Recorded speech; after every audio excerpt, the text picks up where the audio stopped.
నేను అంటాను, క్రైస్తవుడికి దేవుడిచ్చిన రోషం ఎలాంటి రోషం ఇచ్చాడండి? అబ్బబ్బబ్బబ్బ, ఏం రోషం ఇచ్చాడండి, ఏం పౌరుషం ఇచ్చాడండి. ప్రాణము పోతుంది అనే పరిస్థితి ఎదుట కనబడినా, ప్రమాదం ఎదర పొంచి ఉన్నా, ఇక మరణమే తప్ప ఇంకోటి ఏది లేదే అని ఉన్నా సరే, ఏమి ధైర్యం అంటే,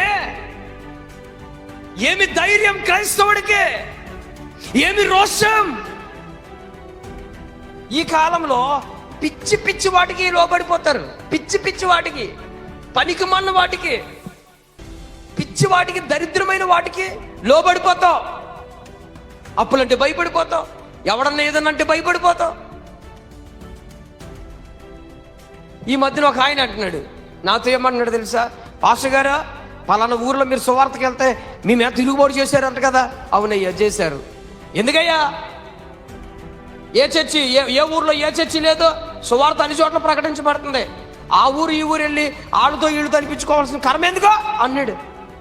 పేపర్ ఇవ్వాల్సిన పని లేదండి, సువార్త చెప్పాల్సిన పని లేదండి.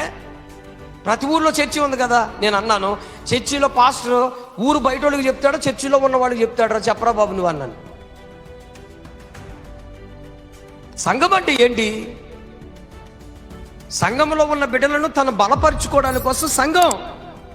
సువార్త అన్ని జనులకు, దేవుని ఎరగని ప్రజలకు, పాపములో ఉన్న వారికి, శాపములో ఉన్న వారికి, దేవుని దగ్గరికి రాని వాళ్ళకి పరలోకానికి వెళ్ళడానికి చెప్పే గొప్ప స్వరం.